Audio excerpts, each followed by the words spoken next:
Let me tell you a story. It's my first year as a new high school science teacher, and I'm so eager. I'm so excited. I'm pouring myself into my lesson plans. But I'm slowly coming to this horrifying realization that my students just might not be learning anything. This happens one day. I just assigned my class to read this textbook chapter about my favorite subject in all of biology, viruses and how they attack. And so I'm so excited to discuss this with them, and I come in and I say, can somebody please explain the main ideas and why this is so cool? There's silence. Finally, my favorite student, she looks me straight in the eye and she says, the reading sucked. And then she clarifies. She says, you know what? I don't mean that it sucks. I mean that I didn't understand a word of it. It's boring. Who cares? And it sucks. These sympathetic smiles spread all throughout the room, though. And I realized that all of my other students are in the same boat. That maybe they took notes or they memorized definitions from the textbook, but not one of them really understood the main ideas. Not one of them can tell me why this stuff is so cool, why it's so important. I'm totally clueless. I have no idea what to do next. So the only thing I can think of is say, listen, let me tell you a story. The main characters in the story are bacteria and viruses. These guys are blown up a couple million times. The real bacteria and viruses are so small, we can't see them without a microscope. And you guys might know bacteria and viruses because they both make us sick. But what a lot of people don't know is that viruses can also make bacteria sick. Now, the story that I start telling my kids, it starts out like a horror story. Once upon a time, there's this happy little bacterium. Don't get too attached to him. Maybe he's floating around in your stomach or in some spoiled food somewhere. And all of a sudden, he starts to not feel so good. Maybe he ate something bad for lunch. And then things get really horrible as his skin rips apart and he sees a virus coming out from his insides. And then it gets horrible when he bursts open and an army of viruses floods out from his insides. If ouch is right, if you see this and you're a bacterium, this is like your worst nightmare. But if you're a virus and you see this, you cross those little legs of yours and you think, we rock. Because it took a lot of crafty work to infect this bacterium. Here's what had to happen. A virus grabbed onto a bacterium and it slipped its DNA into it. The next thing is that virus DNA made stuff that chopped up the bacteria DNA. And now that we've gotten rid of the bacteria DNA, the virus DNA takes control of the cell, and it tells it to start making more viruses. Because you see, DNA is like a blueprint that tells living things what to make. So this is kind of like going into a car factory and replacing the blueprints with blueprints for killer robots. The workers still come the next day, they do their job, but they're following different instructions. So replacing the bacteria DNA with virus DNA turns the bacteria into a factory for making viruses. That is, until it's so filled with viruses that it bursts. But that's not the only way that viruses infect bacteria. Some are much more crafty. When a secret agent virus infects a bacterium, they do a little espionage. Here, this cloaked secret agent virus is slipping his DNA into the bacterial cell. But here's the kicker. It doesn't do anything harmful. Not at first. Instead, it silently slips into the bacteria's own DNA. And it just stays there, like a terrorist sleeper cell, waiting for instructions. And what's interesting about this is now whenever this bacteria has babies, the babies also have the virus DNA in them.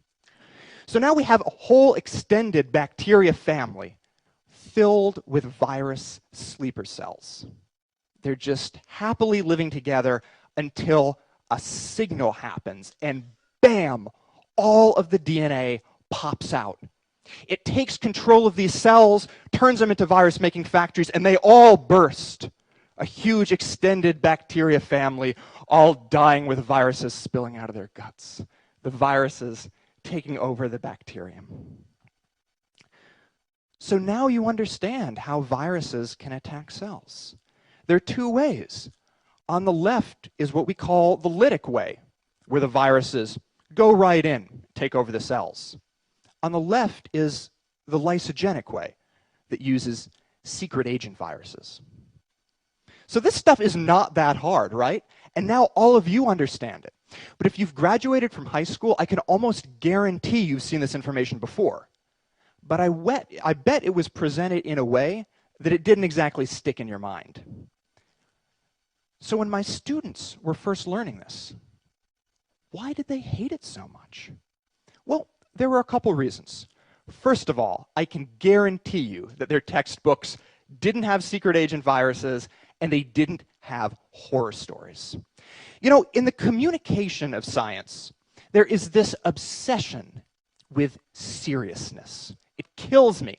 I'm not kidding. I used to work for an educational publisher, and as a writer, I was always told never to use stories or fun, engaging language, because then my work might not be viewed as serious and scientific. Right? I mean, because God forbid somebody have fun when they're learning science. So we have this field of science that's all about slime and color changes. Check this out.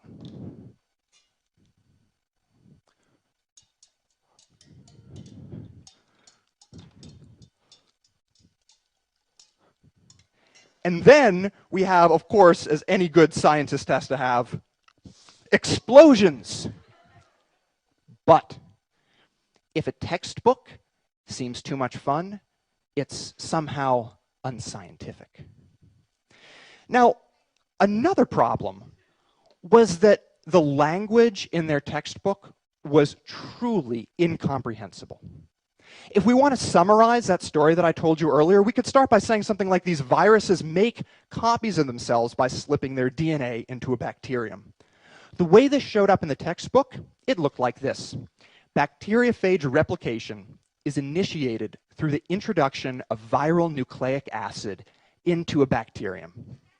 That's great. Perfect for 13-year-olds. But here's the thing. There are plenty of people in science education who would look at this and say there's no way that we could ever give that to students because it contains some language that isn't completely accurate. For example, I told you that viruses have DNA. Well, a very tiny fraction of them don't. They have something called RNA instead. So a professional science writer would circle that and say that has to go. We have to change it to something much more technical. And after a team of professional science editors went over this really simple explanation, they'd find fault with almost every word I've used. And they'd have to change anything that wasn't serious enough. And they'd have to change everything that wasn't 100% perfect.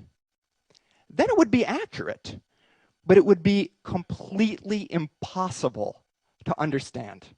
This is horrifying. You know, I keep talking about this idea of telling a story. And it's like science communication has taken on this idea of what I call the tyranny of precision, where you can't just tell a story.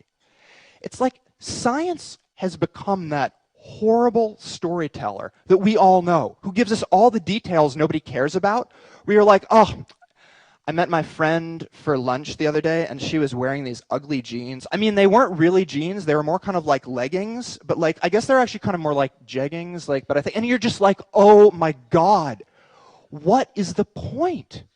Or even worse, science education is becoming like that guy who always says, actually. right?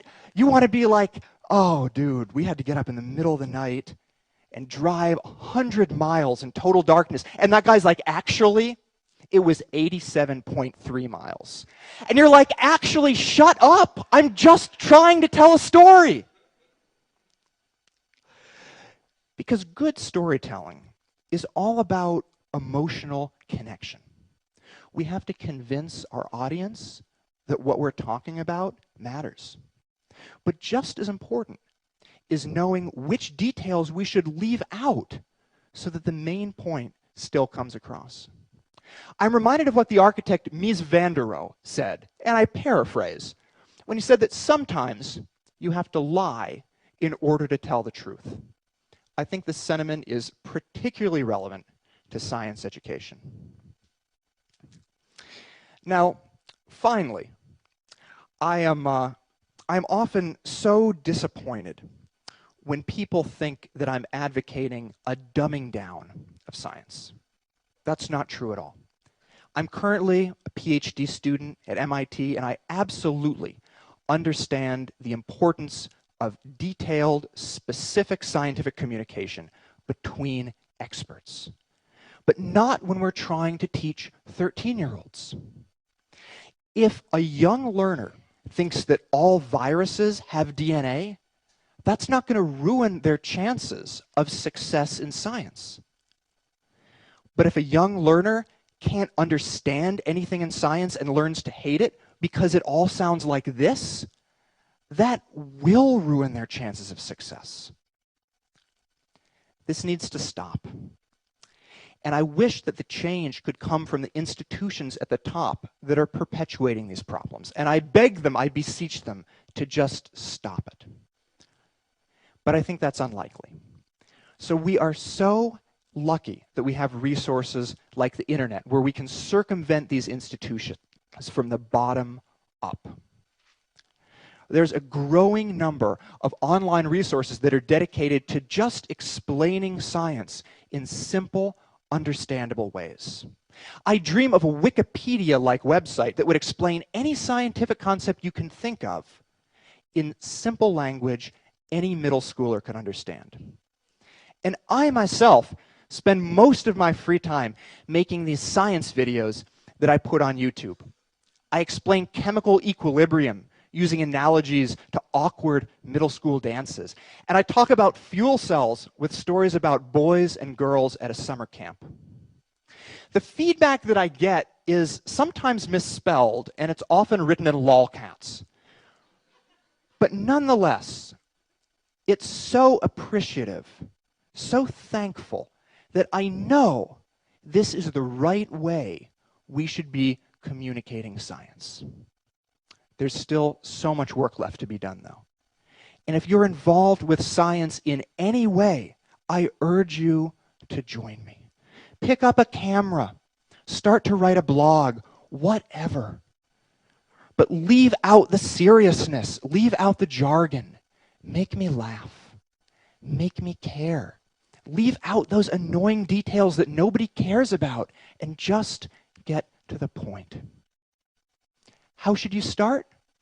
Why don't you say, listen, let me tell you a story. Thank you.